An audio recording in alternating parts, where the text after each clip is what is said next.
आंखें खोलो। लेकिन ध्रुव ने आंखें नहीं खोली। क्यों? भगवान की तस्वीर अंताकरण में छुपा ली थी ध्रुव ने। तो अंताकरण में दर्शन दिए ध्रुव को। ध्रुव की आंखें खुल गई। भगवान ने अपनी गोदी में ले लिया ध्रुव को। भगवान को ध्रुव देख रहे हैं, क्या मैं इन्हीं की तपस्या कर रहा था? क्या यही भगवान है? यही मेरे पिता हैं? मैया कह रही थी वो यही है। पूछ लिया, क्या तुम ही भगवान हो? भगवान कहने लगे, हाँ भक्त मैं ही भगवान है।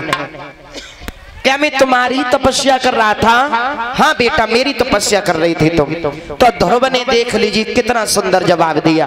प्रभु इतनी घनघोर तपस्या करवाते हो तब दर्शन देने के लिए आते हो? तो भगवान कहने लगे, लाला जो सुख देवे भक्त को। ध्रुव जी के लिए भगवान कह रहे हैं, जो सुख देवे भक्त को तो सभी भक्त बन जाएं।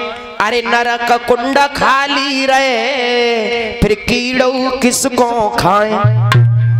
बेटा मैं अपने भक्त की परीक्षा लेते और जो मेरी भक्ति में सफल हो जाता है उसके जीवन में मैं आनंद भर देता हूं। बेटा तुम मेरे भक्त हो, अरे तुम्हारी भक्ति से हम बड़े प्रसन्न हैं। क्या चाहते हो? जवाब दिया, प्रभु मेरी मैया बुला रही है, तुम मेरे साथ चलो। भगवान कहने लगे, मैं तो अयम ब्रह्म आस्मि, मैं ब्रह्म हूँ। अब मैं ब्रह्म हूँ, मैं हर जगह रहता हूँ। सत्य बात है श्रोता, भगवान हर जगह रहते हैं। गोस्वामी तुलसीदास जी ने लिखा है रामचरितमानस में कि भगवान कहाँ रहते हैं, तो बड़ा सुंदर शब्दों में साफ लिखा है, जाके हृदय अरि भगत जय सुप्रीति प्रभु ते प्रकट। अरे सदा यही नीति प्रभु ते प्रकट। हरे व्यापक सर्वस्त्र समाना और प्रेम से प्रकट होए भगवाना। भगवान भक्ति से प्रकट होते हैं, सच्चे दिल से भावना में भगवान है, भाव होना चाहिए तो भगवान उसी जगह प्रकट हो जाते हैं। जवाब दिए, लाला तुम जाओ, मुझे वहीं अयोध्या में बुलाना, मैं वहीं चलाऊंगा। इंद्र से कहा, इंद्र ऐरावत हाथी को लाओ, मेरे बेटा को बैठाल करके ले जाओ। ऐरावत हाथी को लाए, ऐरावत पर बैठ करके ध्रुव अयोध्या पहुंचे।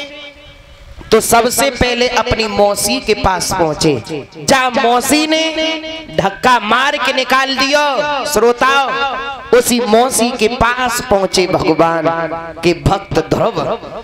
और इधर मौसी को जब मालूम पड़ा है, एक बांदी ने कही कि ध्रुव जी तपस्या करके लौटे आए, तो मौसी कहने लगी, ने कहा जहर ले आ, जहर बांदी। अरे जा बेटा को मैंने धक्का मार के निकाल दियो, भाई बेटा मुंह से मिलवे आए रहो, मुंह से। हाँ जवाब दिया, भरे हुए कुआं में जाए कि गिर परो। अरे जब डायने बने धक्का दियो, अब जहर मंगाए रहिए। अरे छोटनी नाय का रोचत होएगी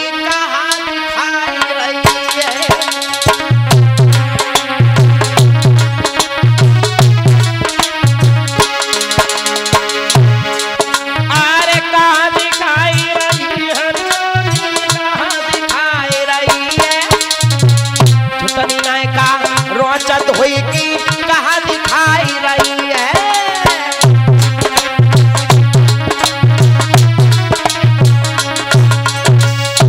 जवाब दिया, अब कुछ भी करो।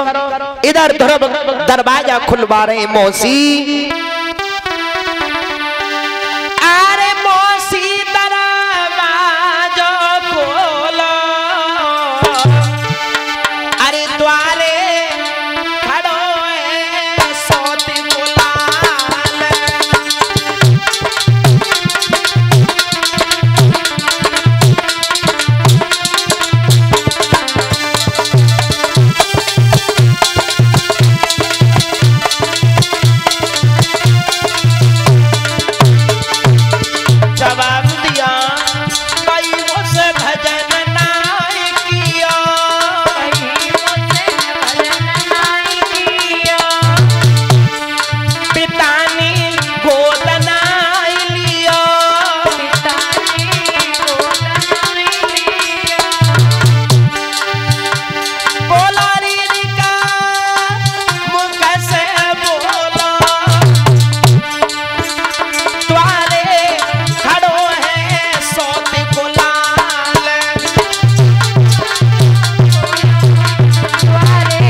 जवाब दिया।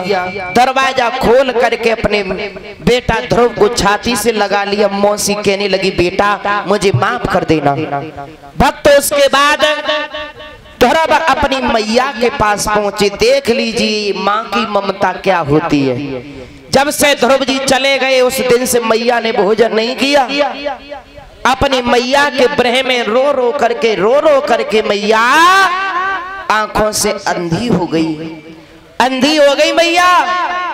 भक्त जनों, माँ की ममता तो माँ की ममता होती है। माँ से बढ़ करके और कोई है नहीं। संसार की हर चीज मिल जाएगी लेकिन मैया नहीं मिलेगी। श्रोताओ, माँ तो माँ होती है। श्रोता बंधुओं, क्या नाम है?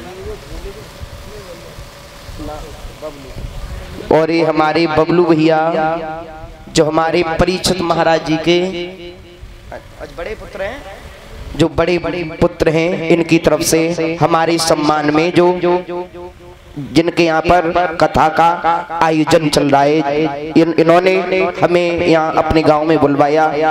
इन भैया की तरफ से हमारे गले में सुंदर पीतांबर डाल करके और एक एक पीतांबर पूरे स्टाफ के लिए सम्मान में, पूरे स्टाफ को एक एक पीतांबर से इस सम्मान कर रहे हैं। मैं भगवान से कामना करूंगा, भगवान इन भक्तों को सुख समृद्धि वैभव धन की प्राप्ति हो, ताकि भक्त इसी प्रकार से धर्म के मार्ग पर आगे बढ़ते रहें। बोलिए कन्हैया लाल की।